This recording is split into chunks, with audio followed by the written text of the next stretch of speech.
For decades, Stanley Tucci has been the quintessential man of style, stealing our hearts as the brilliant Nigel in The Devil Wears Prada, and making us all fall in love with the simple joy of cooking in Julie and Julia. But past that suave, sophisticated veneer, his private life has unraveled in ways that would make his most dramatic roles look tame. From a secret affair that nearly broke his home to the haunting confession that he was too paralyzed by fear to watch his first wife draw her final breath, Stanley's journey is a masterclass in survival. Just as he found happiness again, fate struck his very soul, his sense of taste.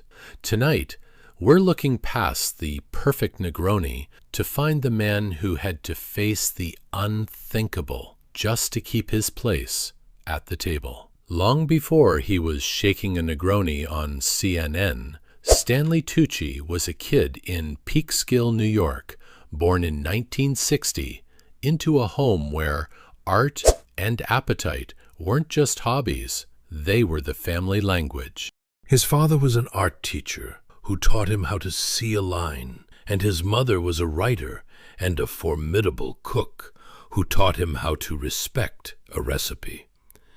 During the early 70s, the family spent a year in Florence, Italy, and for a young Stanley, it was a sensory baptism that would define his soul for the next 50 years. In high school, while his peers were chasing balls on the soccer field, Stanley was finding his rhythm in the drama club, alongside his friend Campbell Scott, son of the legendary George C. Scott.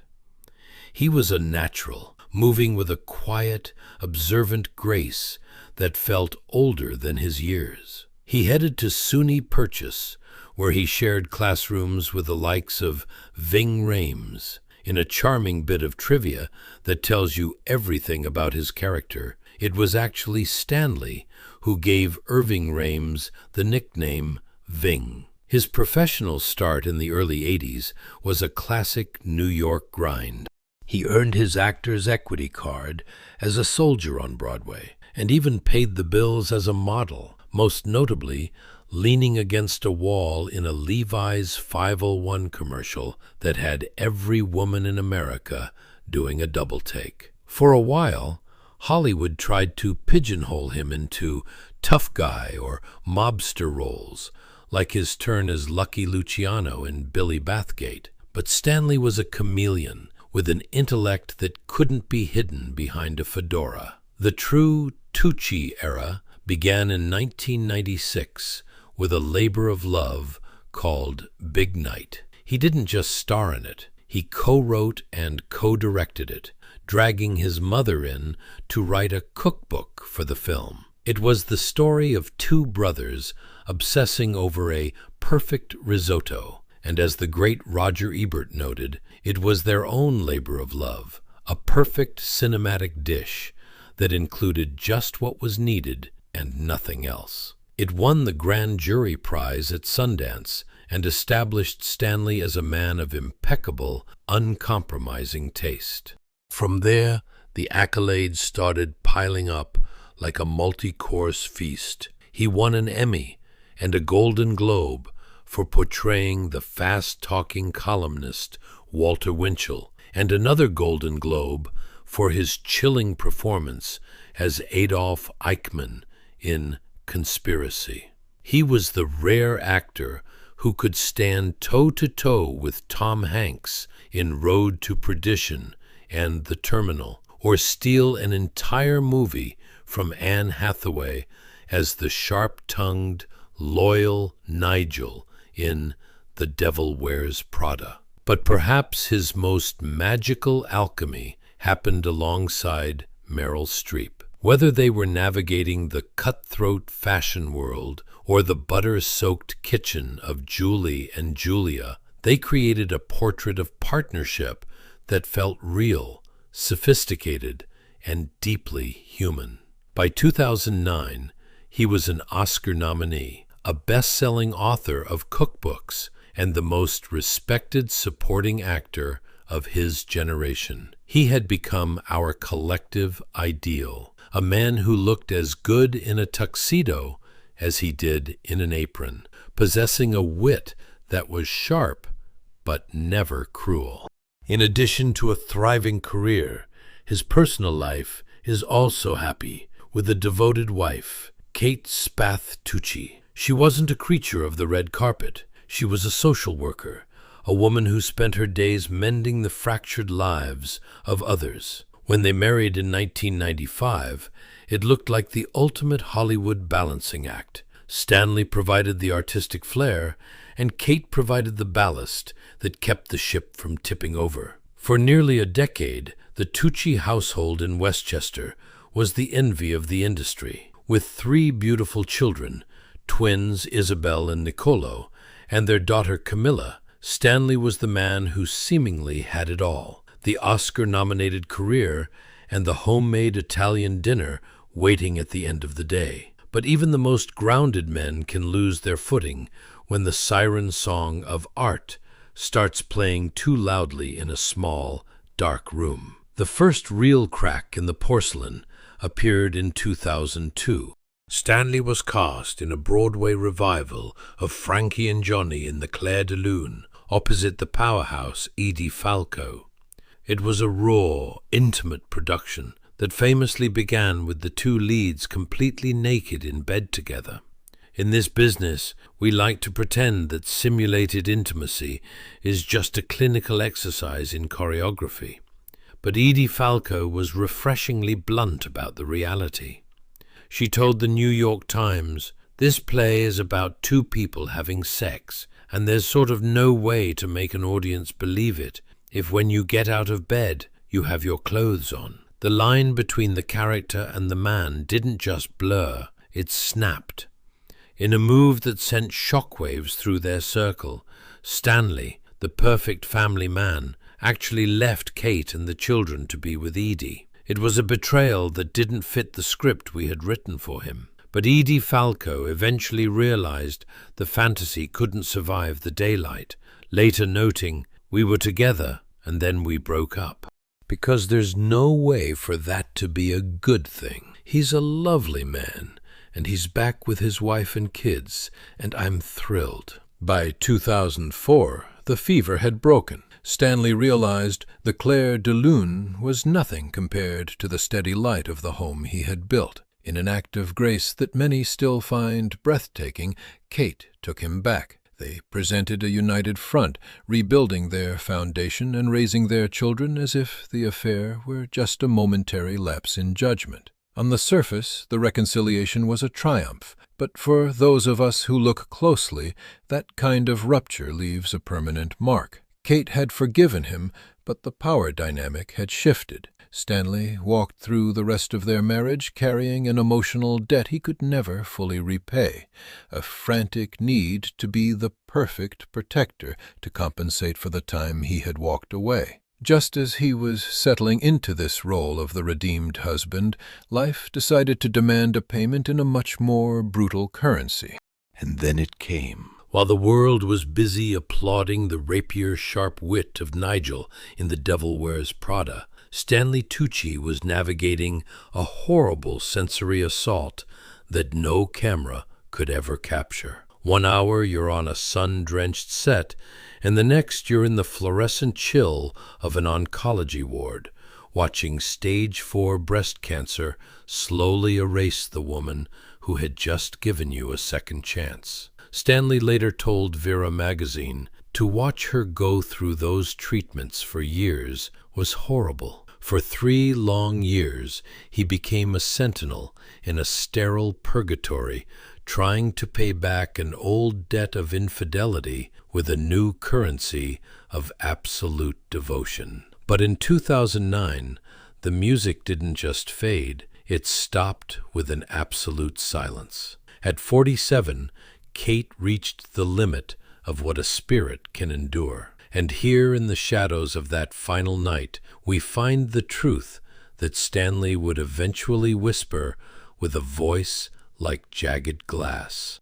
When the moment of departure finally arrived, He wasn't there. He wasn't the cinematic hero holding her hand. He later admitted to The Guardian, "I couldn't be in that room because I knew it would be so devastating that I wouldn't be able to take care of the kids after." It wasn't a lack of character, but the crushing weight of human limitation. For over a decade, that decision haunted him like a restless ghost. "There's a guilt. There's no question about that," he told AP News. "There's a guilt that you're moving on with your life. You're watching your kids grow up.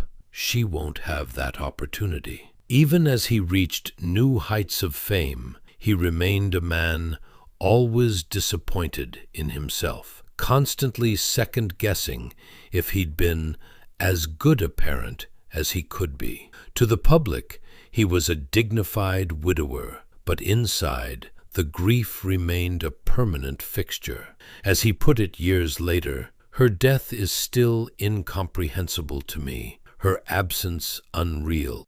He was an icon of style, carrying a suitcase full of what-ifs, forever caught between the duty to his children and the bitter guilt of being the one who got to keep living. For a man who had spent 3 years watching the lights go out, the prospect of a new sunrise felt less like a gift and more like a betrayal. In the quiet, cynical corners of Hollywood, we often see widowers move on with the speed of a summer blockbuster. But for Stanley Tucci, the road to a second act was paved with a jagged kind of guilt that no amount of charm could smooth over. It's a strange, poetic irony of this business that the woman who would eventually save him was first introduced to the woman he was about to lose.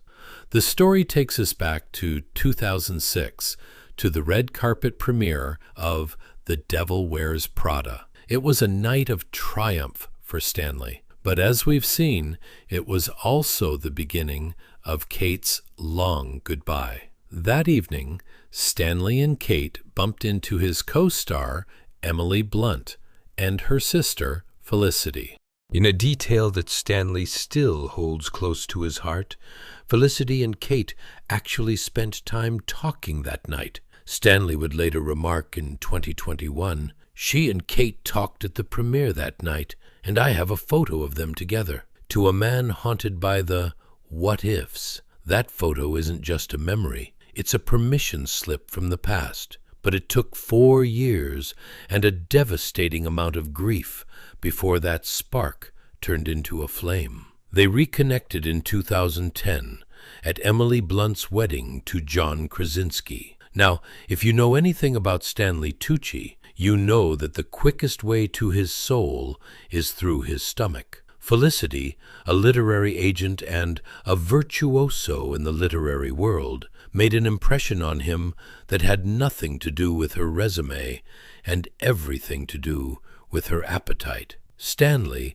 ever the observer of life's small perfections, noted that he had never seen someone so slender enjoy her food so much.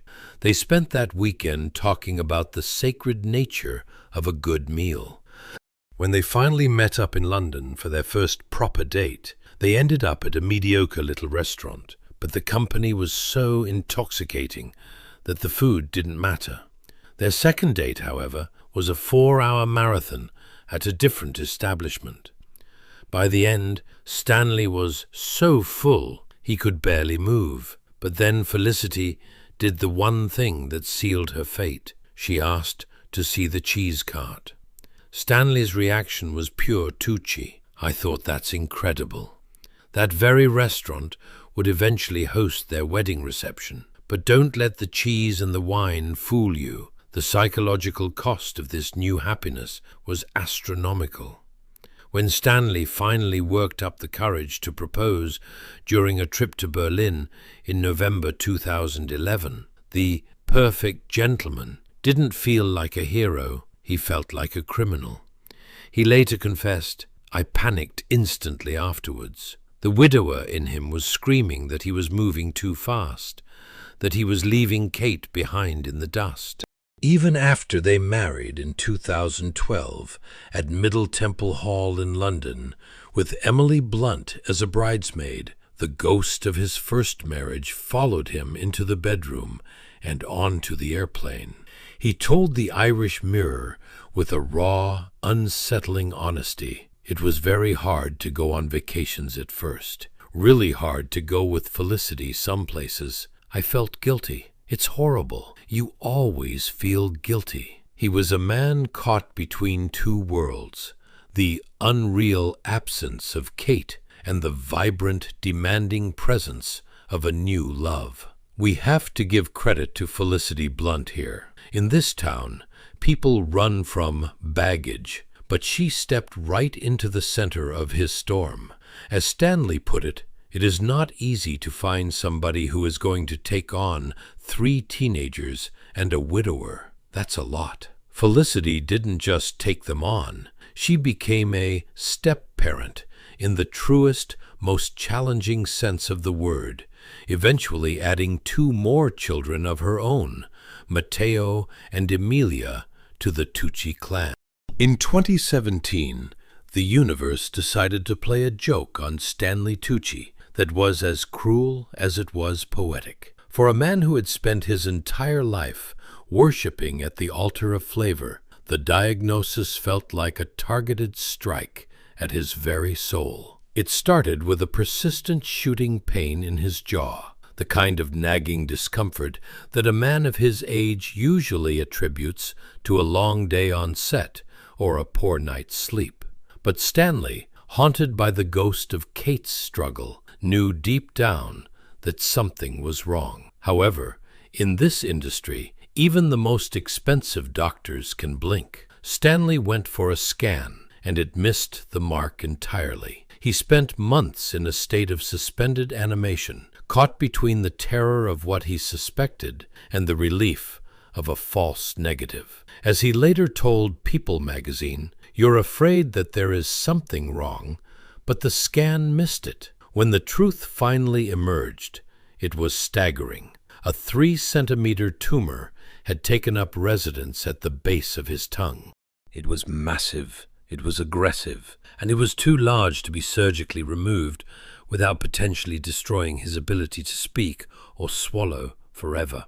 This is where Stanley Tucci faced a crisis of conscience that most of us will never have to navigate. Because he had spent years at Kate's bedside, watching her body be ravaged by the very medicine meant to save her, he had made a secret, ironclad vow.